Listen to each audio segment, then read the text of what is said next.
Olá, bom dia a todos. Quero cumprimentar a todos os meus irmãos, a todos os meus amigos. Agradecer a Deus por mais esta oportunidade de alguma forma nos conectar, de alguma forma poder contribuir. E eu sou muito grato a Deus, porque em meio a todas as dificuldades, de alguma forma a gente continua contribuindo, tá certo? Com a vida daqueles a quem nós amamos, ok? E hoje pela manhã, irmãos, eu gostaria de fazer a leitura de um texto e a partir dessa leitura nós suscitarmos algumas reflexões para as nossas vidas, para o nosso coração. Eu gostaria de compartilhar um texto que está registrado no Evangelho de Lucas, tá certo? No finalzinho, tá certo? No capítulo 24 do Evangelho de Lucas, no final, a partir do verso 13 ao verso 33, eu não vou ler todos os versículos, mas do 13 ao 33 vai contar a narrativa, tá certo? De dois discípulos chamados, os discípulos no caminho de Emaús. O que acontece?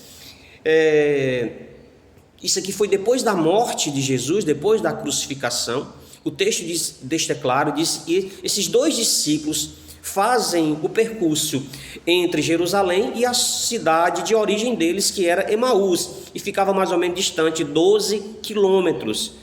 E o que é interessante é que nessa trajetória, nesse caminho que os dois discípulos fazem de volta, e o texto é claro dizendo que eles estavam angustiados por tudo que havia acontecido, o seu Senhor havia sido morto, o seu líder havia sido morto, e pesava naquele ambiente essa decepção.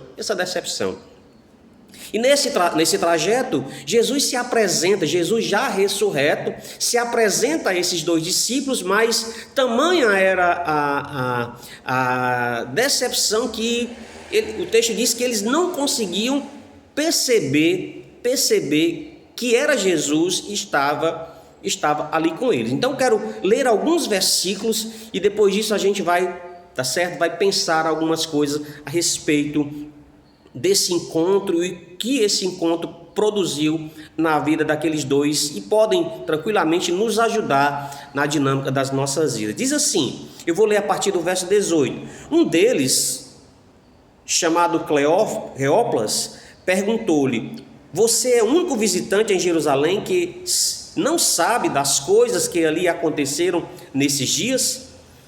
Que coisas? Perguntou ele, no caso Jesus. O que aconteceu com Jesus de Nazaré? Responderam eles. Ele era um profeta, poderoso em palavras e em obras diante de Deus e de todo o povo. Os chefes dos sacerdotes e nossas autoridades o entregaram para ser condenado à morte e o crucificaram. Verso 21. E nós esperávamos que era ele que ia trazer a redenção de Israel. E hoje é o terceiro dia desde que isso aconteceu. Então você percebe que nesse diálogo aqui a gente percebe com muita clareza que havia sido criado uma expectativa muito grande com relação ao ministério terreno de Jesus, porque no imaginário, e o texto diz assim, nós esperávamos. E o que esses discípulos eles esperavam? Eles esperavam que Jesus fosse como um Davi, um guerreiro, e que suscitasse outros guerreiros e assim eles pudessem combater, eles pudessem assim destruir o Império de Roma, porque o Império de Roma naquele momento era o povo, na verdade era a nação que exercia poder e autoridade sobre a nação de Israel. Então eles imaginavam que esse Jesus ele seria um novo líder político, não só um líder político, eles esperavam que Jesus fosse um líder militar.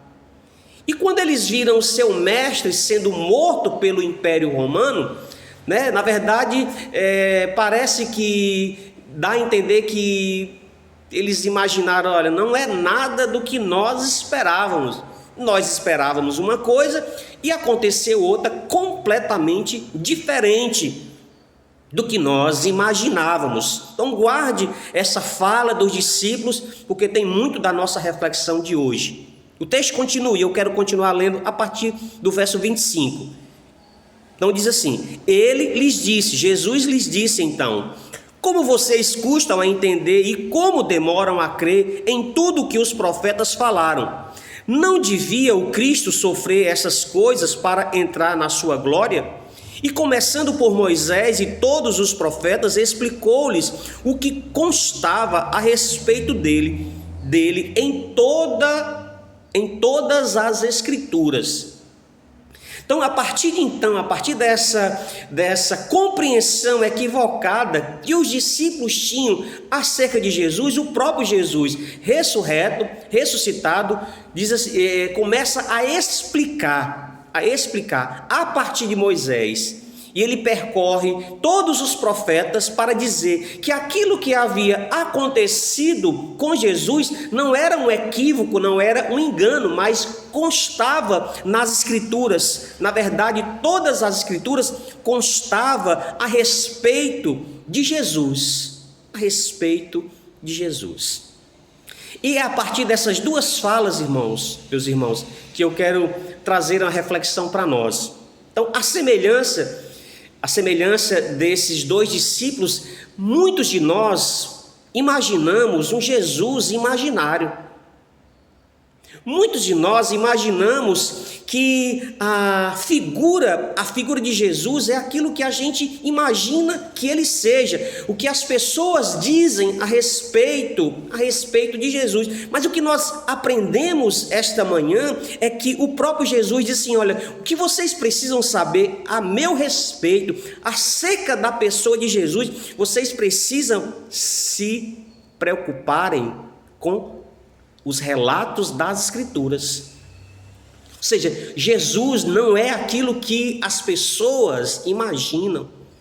Tem um ditado muito popular que é dito como se fosse verdade, dizendo que a voz do povo é a voz de Deus. E isso não encontra nenhum respaldo nas Escrituras, porque a voz de Deus não ecoa do pensamento das pessoas. A voz de Deus, a vontade de Deus ecoa da sua palavra. É isso que Jesus está dizendo assim: olha, como vocês demoram a crer em tudo que os profetas falaram. Como é que a gente ainda demora a crer? Como é que a gente ainda se vê enganado por muitos dizendo que Jesus é isso, que Jesus é aquilo, quando nós deveríamos gastar tempo em descobrir de fato quem é Jesus através da palavra.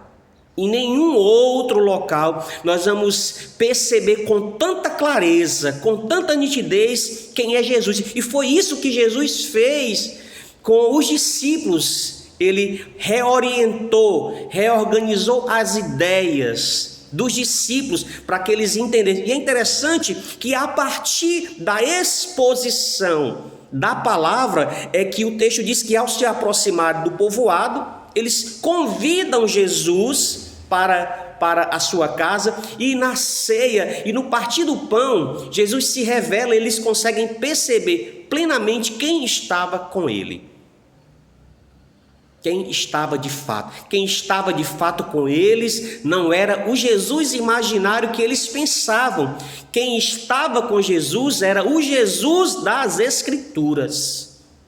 Que coisa tremenda, que coisa maravilhosa. Quem anda conosco, e isso, saber disso, irmãos, faz toda a diferença, porque quem anda conosco, quem é o Deus das nossas vidas, não é aquele que nós imaginamos ser. E é por isso que nós nos decepcionamos, é por isso que na maioria das vezes nós pensamos que não é possível que Ele esteja conosco, porque nós imaginamos uma coisa, mas é uma outra completamente diferente. O Jesus que caminha conosco, o Jesus que está comigo, com você todos os dias, é o Jesus revelado nas Escrituras. Não é aquele que está no nosso imaginário, no imaginário das pessoas, mas aquele que se revela plenamente, completamente nas Escrituras. É nela que nós conhecemos e nós percebemos. E quando nós percebemos o Jesus das Escrituras, a gente vai perceber como nós estamos equivocados e como nós estamos enganados com relação a Ele. Então, nesta manhã, que o Jesus das Escrituras, o Jesus da Escritura, ilumine a sua casa, a sua vida e o seu coração, para que a gente recobre a compreensão de fato de quem é, porque o Jesus que nós precisamos, que anda conosco, é esse Jesus que está aqui, revelado na sua bendita palavra. Então a minha oração é que esse Jesus, o Jesus bendito das Escrituras, seja revelado todos os dias na sua vida para a glória do seu nome. É a minha oração em nome de Jesus. Tenham todos um bom dia. Um abraço.